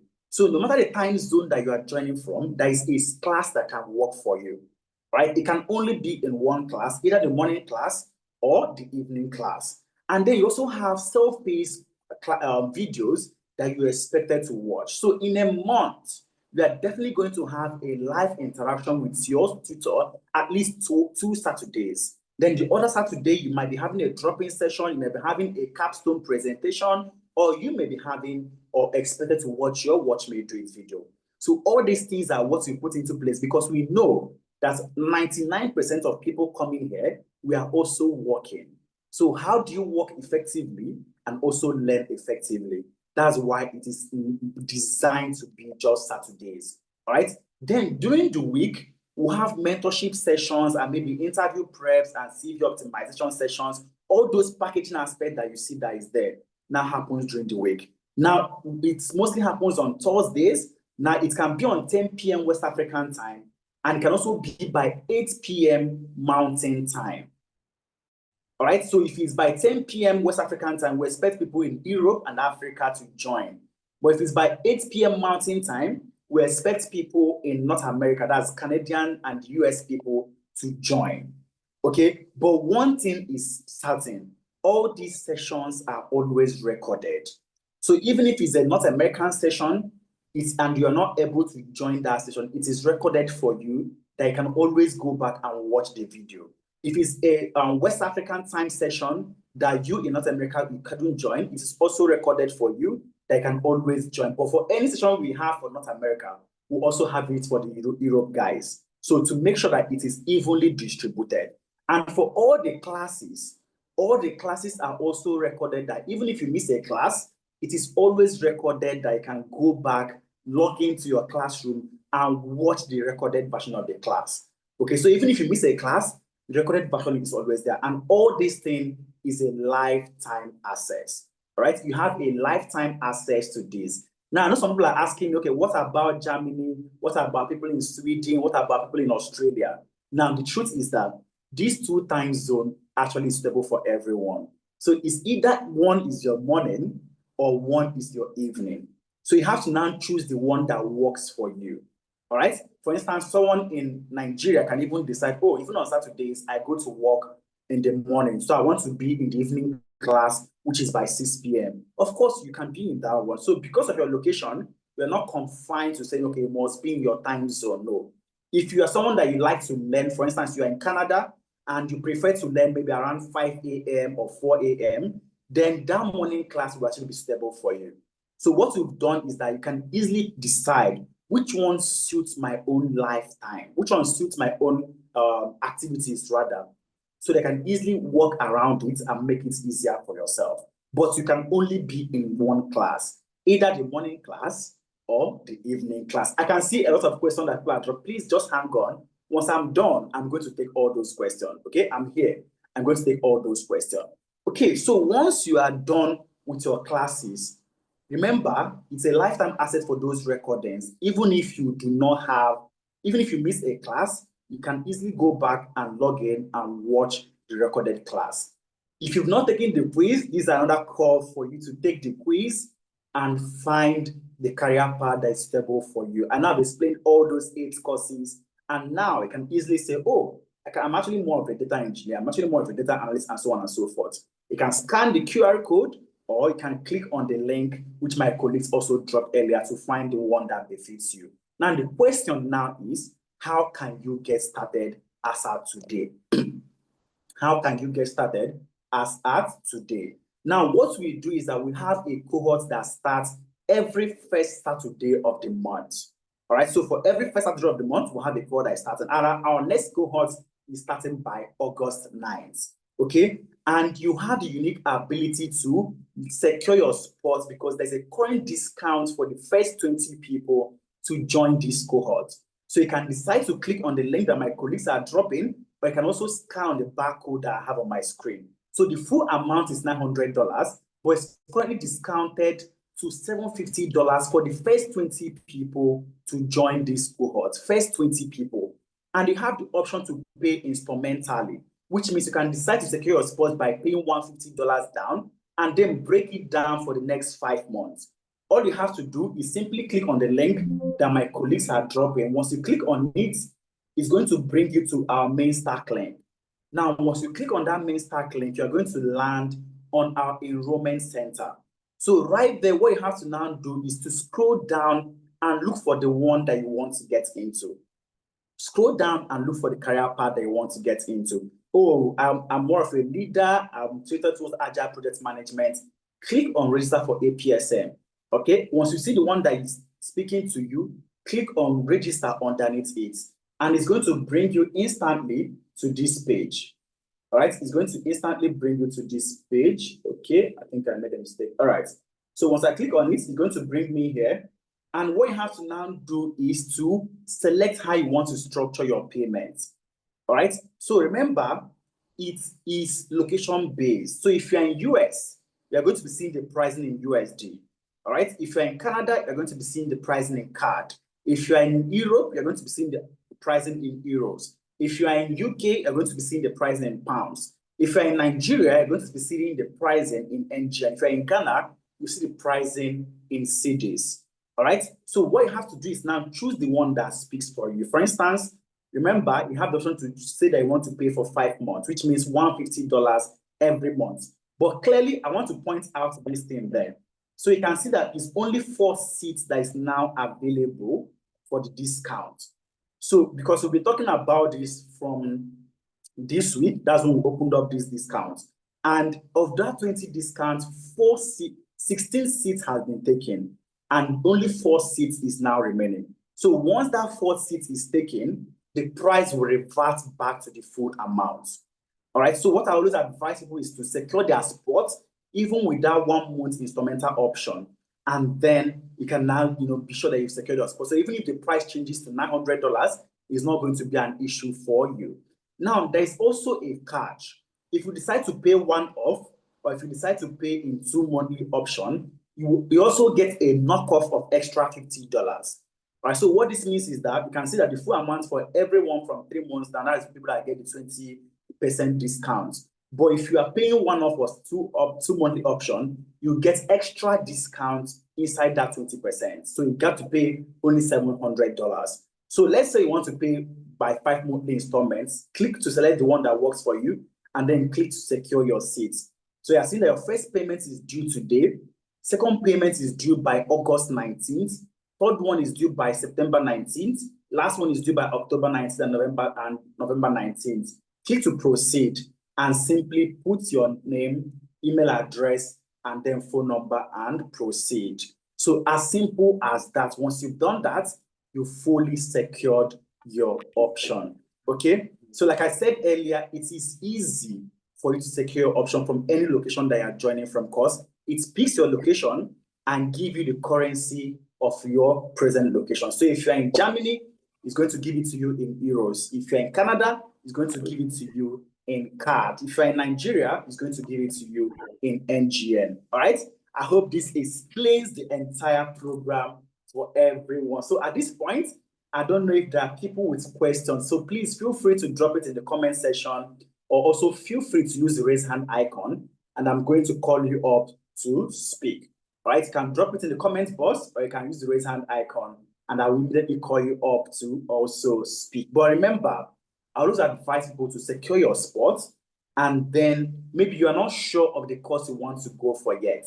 When we have a one-on-one conversation, even if you've secured your spot under data analytics, and we've seen that, you are more suited to agile project management, we are going to change it from the back end for you and move it to agile project management class. All right. But if you've not secured your option and you're waiting for that one-on-one consultation that will happen, that 4 spots that are remaining may actually be sold out. So I always advise people secure your spot, and then also come up with your own question. So I don't know if there's anyone with any question that you want to ask. Please use the raise hand icon and I will call you up to speak. Or you can drop it in the comment section and I will pick it up from there. I know my colleagues have been answering your questions. Lola has been doing an amazing thing answering everyone's question. But if you have any question right now that you want us to also answer, please feel free to use the raise hand icon and I will call you up to speak. Or drop your question in the comment section and I will also pick it up from there. Okay, Antonia said, HR analytics sounds great. Since I have an MSc in human resources but never worked with it, what is the job demand for HR analytics in the United States? Fantastic question. Now, one thing I also mentioned when I was speaking to Antonia is this. Remember, as a HR analyst rather, you are a data analyst that have specialized in human data. It doesn't remove the fact that you are a data analyst also. You are a data analyst, but you're not specialized in people and human data. So it simply means that you can also apply to roles that exist in data analytics. All right. And as someone that clearly you have the skill, Excel, Power BI, SQL, you clearly can use that same skill to apply for data roles. All right. Now, is it highly in demand in US? 100%. If data analytics amongst the fastest in demand career paths, 100%. Right. So, Antonia, I hope that answers your question. Uzoma, you just typed a yes. I don't know what that represents. Possibly you want to ask a question. It will be hard for me to find you. So you may want to use the raise hand icon so that I can just simply click and ask you to unmute, Uzoma. All right, I'm still scrolling and looking for you. Okay, I've seen you. I've asked you to unmute, Uzoma. Please go ahead with your question. Hi, Uzoma. Please go ahead with your question. Thank you so much. My name is Uzoma Obi. I have followed your program, your seminar, and I'm happy with all the information I've received so far. I want to know, $750, is it for the full installment for the full payment, or is it for the 3 or 4 installments? Okay, good question, Uzoma. So, Uzoma, don't mute yourself so that I can explain. Right, so quickly, let me click again to go back to that site. So the full amount for that 8 months is $750.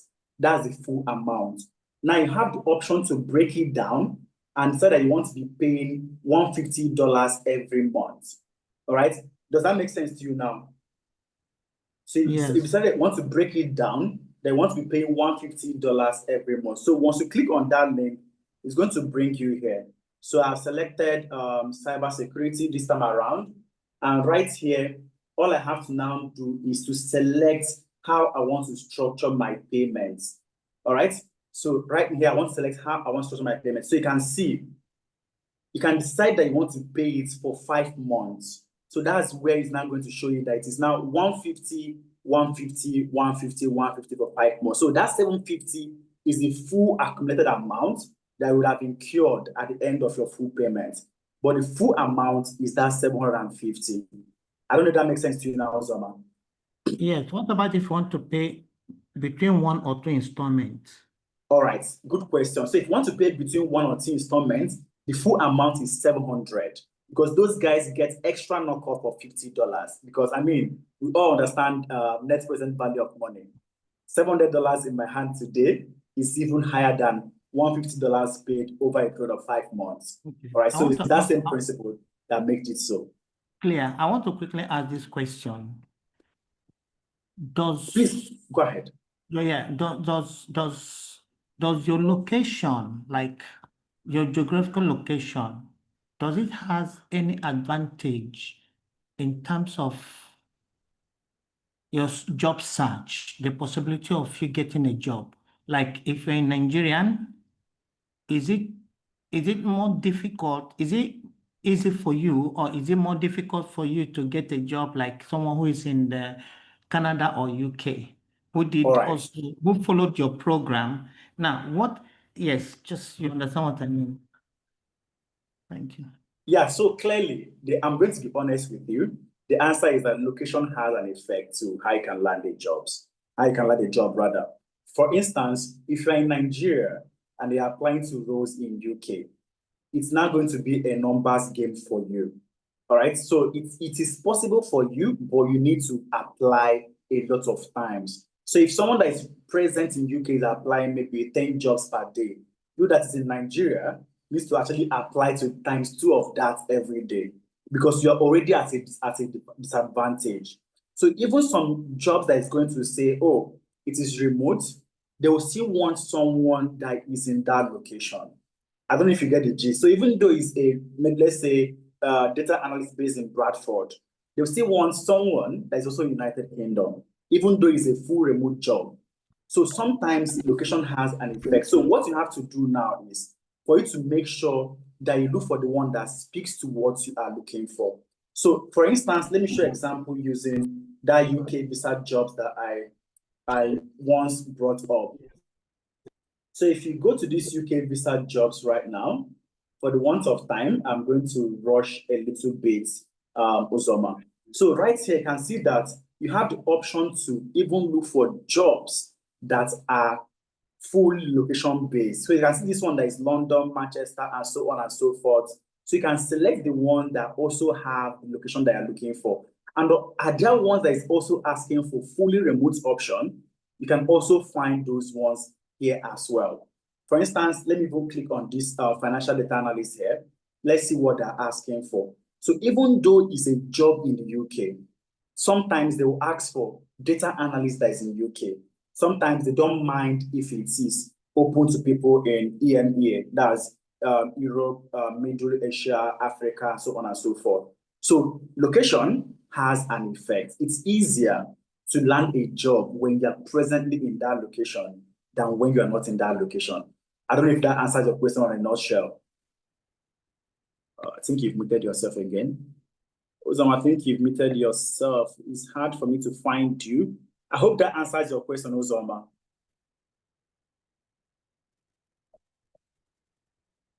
Okay, Zoma is not there again. Okay, Oroluwa, your hand is up. I've asked you to unmute and ask your own question, Oroluwa. Yes, I get what you're saying. I understand. The whole thing I come to conclusion is that your location has an advantage in securing a job, especially in the global market. I think that is exactly what Exactly. Exactly. Now, is it possible for you to get it when you're not in that location? Yes. But it's now a numbers game for you. So you need to apply because you're going to get a lot of no, no, no. I want someone that is physically present. I want someone that is even in this country. But if you're not applying to a lot, that's where you're going to hit the one that is going to serve you fully. All right. So Oroluwa, your hand is up. Please go ahead. Hi, Oroluwa, are you there? If you are speaking, okay, you've muted yourself again. I've asked you to unmute. Oroluwa, please go ahead and ask your question.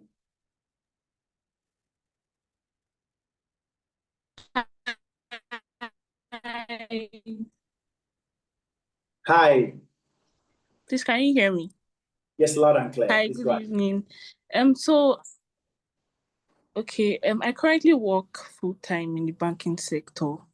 Although I'm actually passionate about, transitioning to tech. Sorry, Oroluwa, I'm struggling to hear you.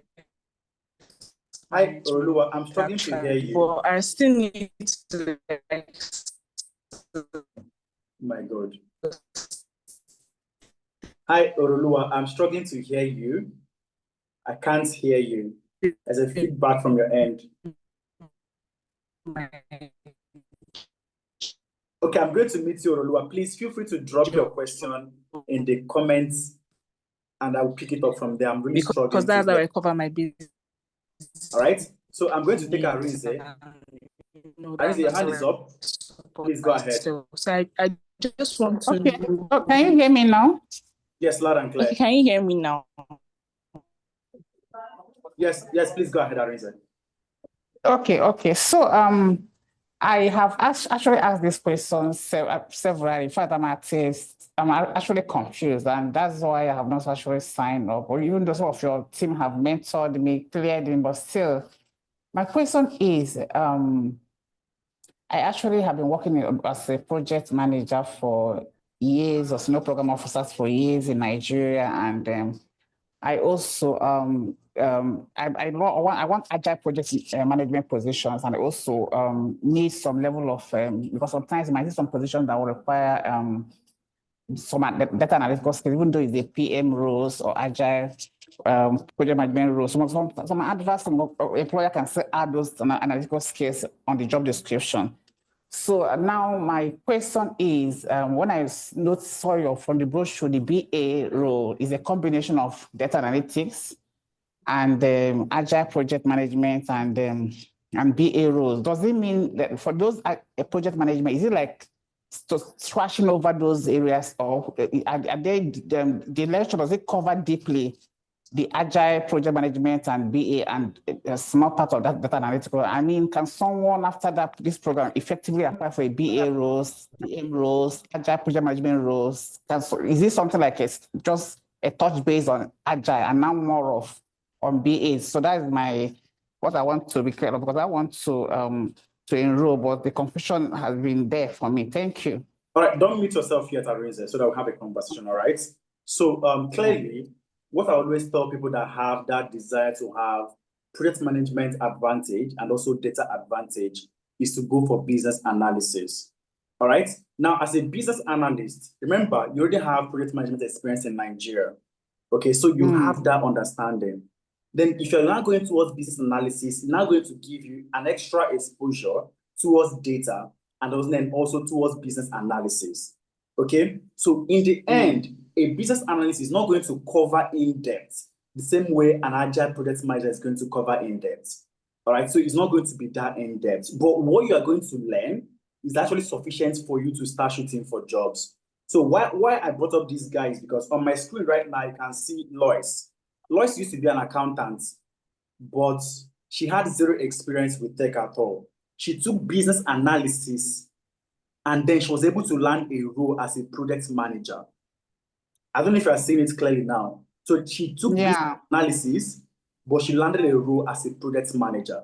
So it is sufficient for you to actually land a role. But the thing now is that there is more need for you to also do some retrospective learning on your own. Because remember, you're not going to dive deeper like the person that's fully into it already. But for you, that you already have that project management background, I wouldn't even advise you to go for agile project management, because it's like you are repeating what you already know. So to give yourself that extra possibility, business analysis would be the best career path for you, because it will not expose you to business analysis, expose you to data analytics, and of course, now refresh what you have on agile project manager. So it means that in the end, you can decide to shoot for roles that exist in all these three different sectors of the economy. I don't know if that makes sense to you, Arinze. Yes, awesome. Thank you. I think, okay, I'll go on to register for August badge, but that has been my, in fact, I have disturbed your team in several occasions, but no problem. Let me just have settled down for BA. No problem. Thank you. All right. Thank you so much, Arinze. There are a lot of hands raised, guys. And so what happens also is that from the different WhatsApp communities that are coming, we are going to also share a link for us to book a personal one-on-one consultation. I mean, you believe me that it will be hard for me to handle everybody here one-on-one right now. So what we do in that consultation is that we have people, my colleagues also there, speaking to everyone. Okay, sometimes we break out, sometimes it's also collective for us to also learn from other people's questions. Okay, so just feel free to use that, and then we are definitely going to answer all those questions in that exact one-on-one consultation. So once you see it, just book a calendar link. From Monday to Saturday, we are fully available to have a one-on-one conversation. One by 9 a.m., one by 12 noon, one by 8 p.m., one by 12 midnight. Can select anyone that works for you, and we're going to have a consultation. So I'm going to ask Christy. So Christy, please, your hand is up. Please unmute and speak. Just 1 minute. Just 1 minute, Christy. All right. Thank you very much for the presentation. So I hear terms like business data analysis. is it a combination of business analysis and data analysis? And if you were interested in that track, would you say business analysis is a better option or data analysis? All right, fantastic question. Christy, don't mute. So when you hear business data analysis, it's simple. It's a business analyst that can easily get into that. So why I said so is that, for instance, as a business data analyst, you may be required to do some SWOT analysis, some stakeholder analysis, which is not data analytics. All right, they are not data analytics, but when you have understanding of SWOT analysis, stakeholder analysis, and all those aspects of business, that is what's now going to tilt you to fully answer a business data analyst. Now, some companies interchange them. Sometimes it's actually a data analytics role. Sometimes a business analyst role. So what I always advise people to do is to look at the job description. That's what's going to tell you what you are actually going for. Right? But for the one just explained now, most time is a business analyst that they are looking for. And that's why clearly you can see that business analysis now have Excel, Power BI, and SQL embedded in it. So that even if you have that understanding of data, can still apply to such role that is always coming up to you. I hope that answers your question, Christy. So business analysis, it is for you. Okay, I've answered Orolua, I've answered Arinze. I think Ifolua is the last hand raised. Hi, Ifolua. Please go ahead with your own question. Hi. Hi, from mute. Okay. Can you hear me from this end? Yes, please go ahead. Oh, in this era of AI, artificial intelligence, how are you trying to embed the teaching of AI into your curriculum? All right, fantastic question. I like that question, Ifolua. Please don't mute yourself yet. So Okay. if you look at our curriculum, let me go back to where I showed it earlier. Can see that it is also embedded there. Because one major mistake people think is that AI is coming here to take your job. No, it is coming here to also enable you to perform on your role. So you can see clearly all of them, data engineer, number 10, you're seeing ChatGPT and GitHub Copilot. All right, data science, you're also seeing number 10, ChatGPT and GitHub Copilot. Okay, data analytics, you're also seeing Microsoft and Fabrics and also ChatGPT for analytics. So all our programs also have embedded aspects of AI that you are going to also learn. For business analysis, you're also seeing ChatGPT for business analysis. All right, so clearly it is actually incorporated into our own curriculum. I don't know if that makes sense to you, Folua. Yep. But during the internship too, are we going to deal with AI more in terms of applying AI more to your workflow? Yeah. Okay, so during the internship, you are going to, depending on the program you go for, you are going to specialize on how can you actually do this with your hand. All right, so there's what we call vibe coding as an example. If you're a vibe coder, simply you utilize generative AI to generate codes. All right, now there's also what we call essential coders. As a vibe coder, if there's an issue with that, trust me, you can actually be able to diagnose or troubleshoot that exact code that you've written. But an essential coder will be able to do that because they understand the rudiments. All right, so your internship is still going to be wheeled around how do you work ideally in that space as an essential person. Now, to incorporate AI into it is not something that is difficult. Trust me, Ifolua. It's not rocket science to incorporate AI into anything you are doing. It's now, how do you now utilize this to do that, and it's just flowing. But when you don't have that basic understanding, that is where the challenge comes in. So what your internship is going to be hinged on is also majorly on how do you do it as an essential person, and then partly how do you now infuse AI into it. So it's a combination of both of them. It's combination, but majorly more of you as an essential worker. I don't know if that makes sense, Folua. Yeah. Thank you. All right, thank you so much. I think that's all the hand raised. So I have a couple of questions. I'm just going to take 2 or 3 in the comment section and we round up. I'm rounding up my master's program in anatomy. It's a medical related course. Can I get a training in data science? Because I think it's covers data and it's also fantastic, Emmanuel. So clearly you can. I mean, if you joined us earlier, you'd see when I said that a medical doctor switched to become a data analyst a pharmacist moves to data science, a nurse moves to data engineering. So it is possible for you. One key thing I always tell people is that if you are in the health space, you've been exposed to data, all right? You've been exposed to data. And by virtue of that, you can utilize that experience in data, even though it's in health data, even though it's just alphabetical data, it's still data. Now, when you now come to the tech spaces, now, how do you now utilize that experience of what happened to solve your initial need? If you're a nurse, as today, if you're an anatomy, you answer 2 questions. What happened to this person? How do we solve this health issue? That's something that data guys do. What happened to this data and how do we solve this data challenge? So it's the same thing, just different approach. So clearly Emmanuel can actually be able to get into that space. Okay, Ololuwa is wanted to ask if the internship is flexible enough to accommodate people that are still working, because I'm based in Nigeria and I work full-time in the banking sector, which was a rich, okay, I understand you clearly now, Ololuwa. Yes, the internship is flexible. All right. So we understand that everyone on this call, trust me, 99% of us are working. So it's a flexible opportunity also. You have your team, you have your team lead. The only thing there is that on some days you come in to have what we call a daily stand-up. So within the banking space, it's also going to be possible because sometimes it's also handled over the weekend also. All right. I know as a banker, you may have a TM duty, you may have some things that have to do on weekends as well. But remember, it is always fully recorded, and we try to find a way to accommodate everyone. And what we do for internship is that sometimes we try to group people within the same time zone so that they can also have an effective communication within that space. So Oroluwa, you don't have to worry. It's a flexible space fully.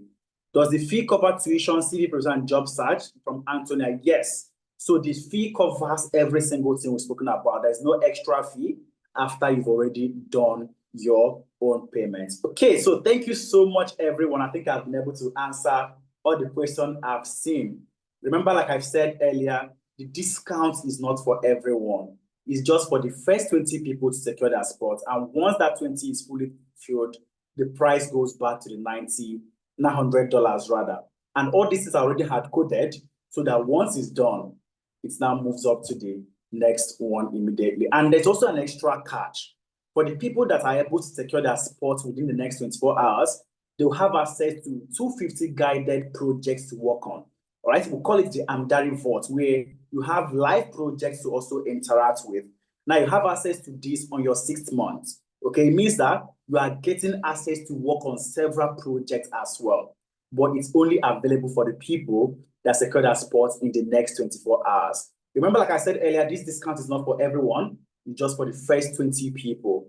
And last year, we got into our Beta Capitalizer program with one aim.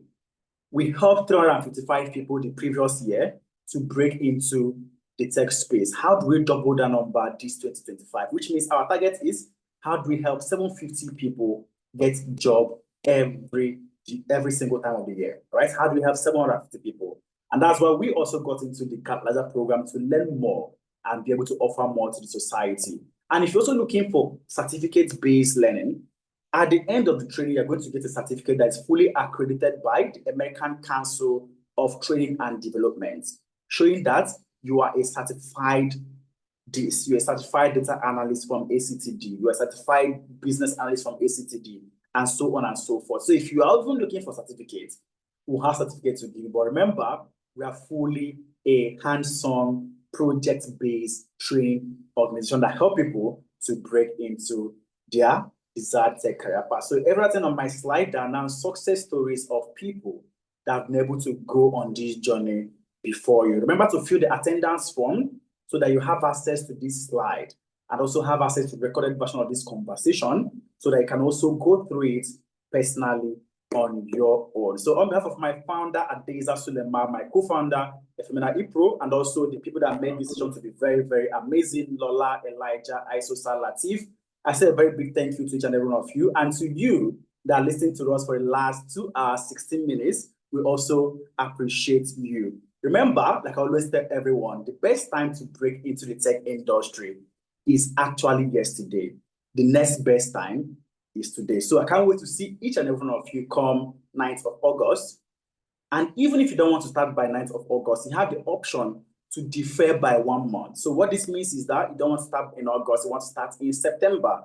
It can happen, all right? You just have to secure your spot now and defer by 1 month. So it means that in September, even if the price increases, you've already secured your spot. So thank you so much to each and every one of you. And let's all have a wonderful day, wonderful afternoon, or a wonderful night rest out there. Cheers, guys. And I still remain your guy, Chukwuemeka Ekpa. Bye, everyone.